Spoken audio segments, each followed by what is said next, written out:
state. They burned more than 20,000 acres. Meantime, residents near a large vegetation fire here in Sacramento were evacuated yesterday in what's being called the Excelsior Fire.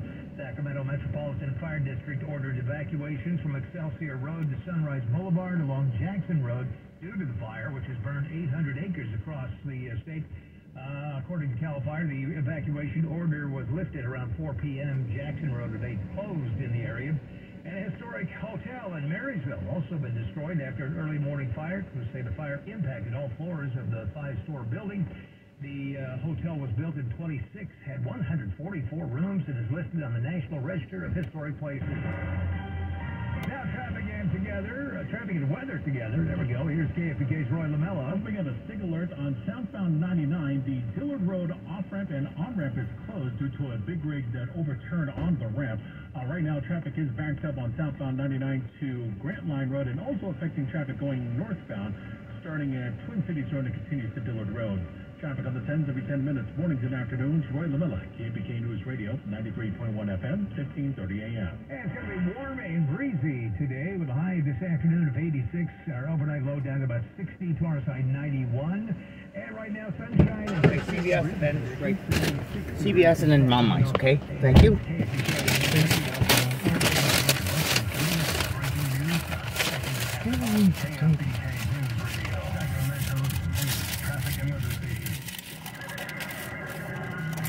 Born in 1820, and in those days, not many people believed in the benefits of women's education. But you did. Your name is Florence Nightingale. Yeah, no. Changed the world, that's what you did. And what you learned in the trenches helped you revolutionize nursing across the globe. And then you built the world's first nursing school. So CBS and yeah, I got it. Just make sure. Yeah, I'm not yeah, I'm not slow. Unless your problem is beyond the scope of conventional thinking, then you need a nobody has someone who is trained to a higher standard. manners in that, but apparently drivers are so bad here. That's who we are. Maverick Electric Heating and Air. In Florence, we aspire to be a lot like you.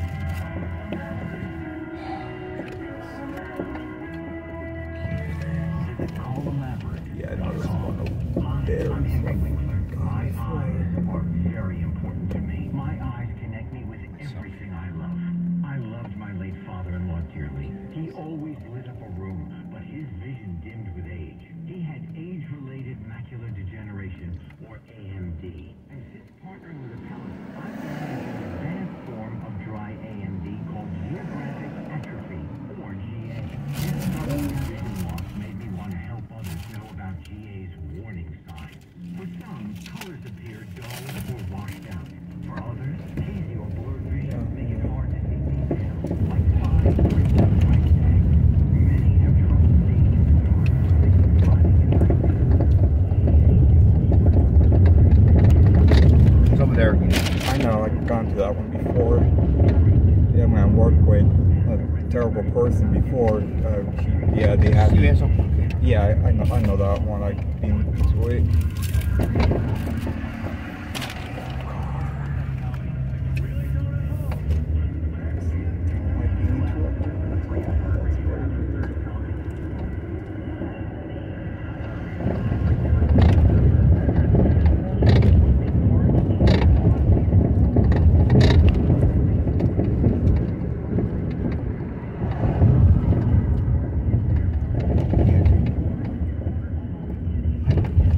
Florida, Grandma Barnett.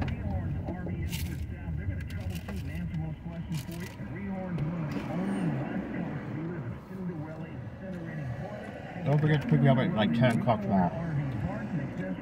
Okay? Yeah. Please. Right on a dog, okay? Oh, yeah.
to stop.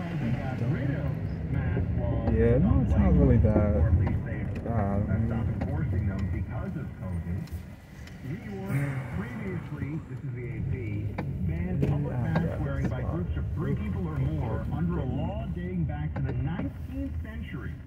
When upstate Karen farmers dressed as Native Americans. Sorry. Yeah, I'm not happy. Sorry about that. Not to park correctly. I can't really. Yeah, because I don't want to have the door hit the car. Stop slamming the door! Damn. Fucking asshole. How many fucking times do I have to tell you? Do not slam the fucking door! Stop slamming it! Fucking retard! Damn. Jeez. Keeps changing his fucking mind. Alice is changing his fucking mind. Damn. Dragging me all over this fucking place. That is not what you told me this morning. Fucking asshole. You said, take your fucking recycling. That's all you said. Now you don't even want to do that. Now you want to drag me all over the fucking Napa. Do fucking crap I don't need to be wasting gas on. I'm not getting paid for this anyway. Fucking asshole. Another fucking car goes behind me. Damn. They have bad drivers out here. They don't care if there's a car backing out of a space. They do not care around here. They don't care in that.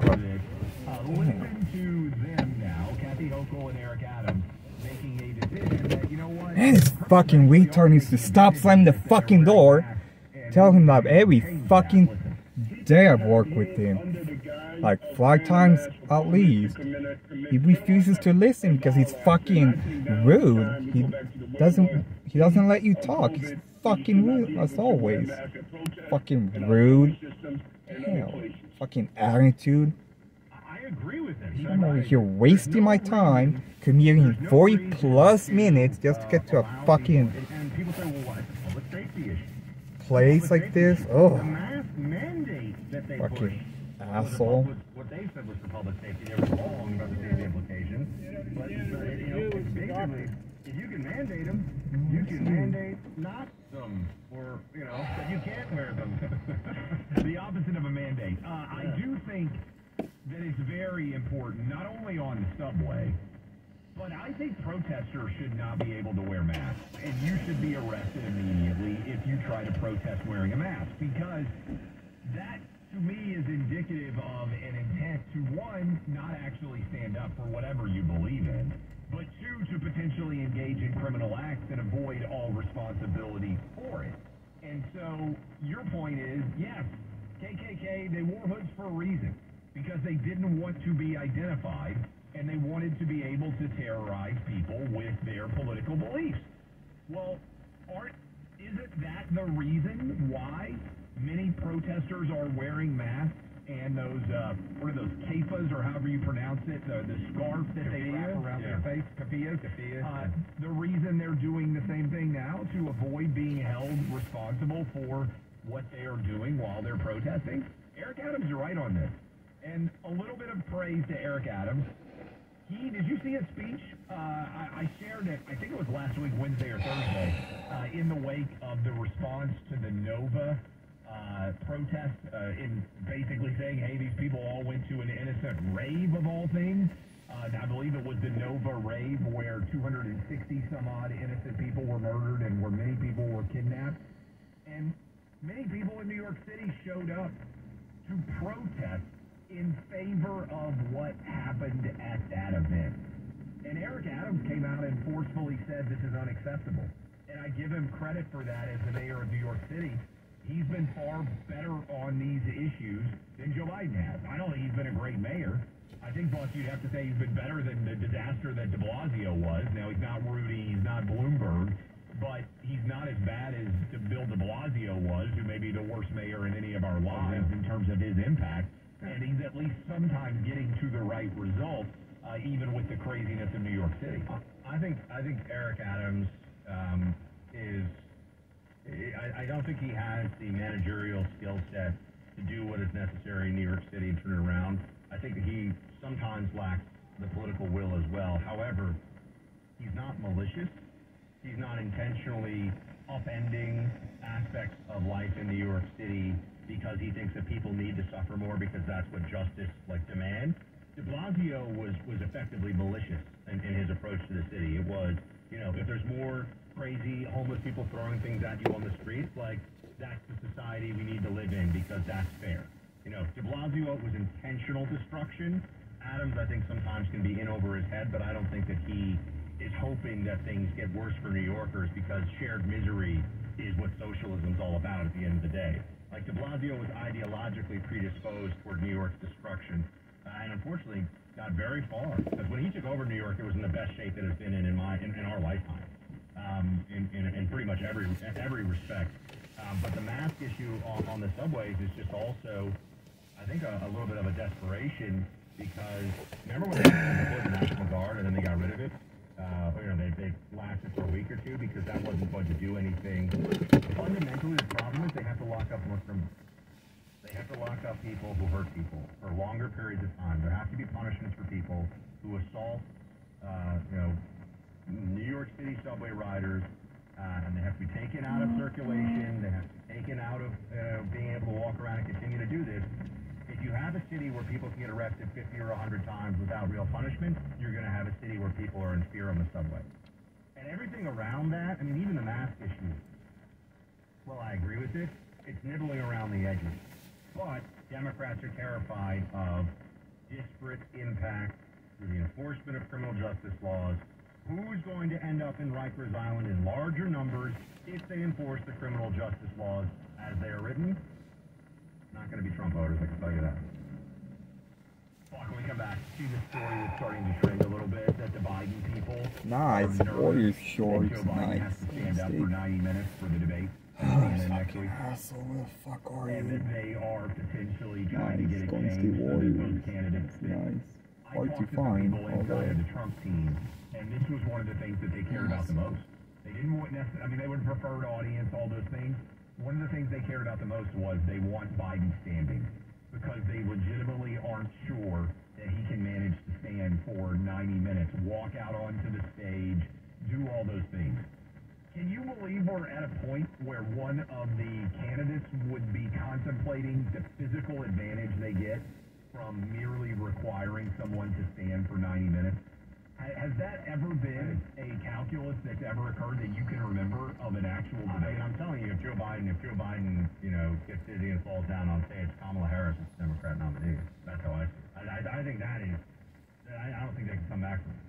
And by the way, you know this because you've done it. Standing under those bright lights is not easy to do. Staring into them, there are a lot of mechanical things that the average person who hasn't stood underneath those big Klieg lights can think about.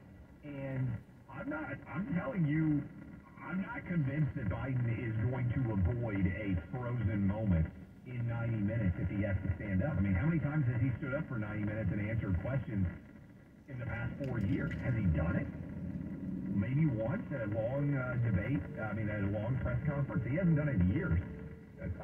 Whatever they're going to juice him up with, I could use some of that Infinity app on my phone. I can tell you, I could use some of that. I could use some of that Biden juice, whatever it is.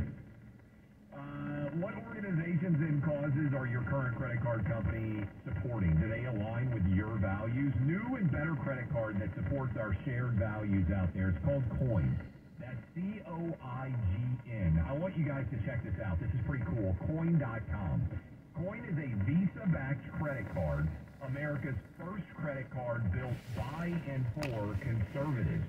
Unlike other credit cards that give millions of dollars